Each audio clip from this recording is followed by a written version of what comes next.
श्रियकान्ताय कल्याणनिधये निधयेऽर्तिनाम् श्रीवेङ्कटनिवासाय श्रीनिवासाय मङ्गलम् लक्ष्मी सविभ्रमालोकसुभ्रूविभ्रमचक्षुषे चक्षुषे सर्वलोकानां वेङ्कटेशाय मङ्गलम् श्रीवेङ्कटाद्रिशृङ्गाग्रमङ्गलाभरणाङ्गये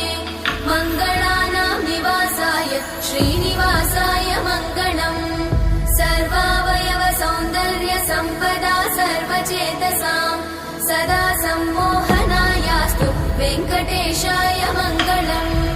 नित्याय निरवध्याय सत्यानन्दचिदात्मने सर्वान्तरात्मने श्रीमद् वेङ्कटेशाय मङ्गलम् स्वतः सर्वविदे सर्वशक्तये सर्वशेषिने